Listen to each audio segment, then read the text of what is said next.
तो hey guys, इस video में आपको बताऊंगा कि आप हे गूगल को एक्टिवेट कैसे कर सकते हैं, जिससे आप बिना हाथ लगाए गूगल को ऑन कर सकते हैं। उसके लिए पहले आपको गूगल पर आना है,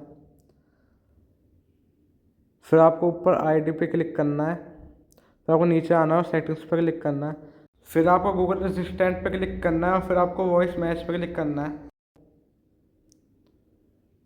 इसके बाद आपको हे गूगल पर क्लिक करना है, ऑन करना है।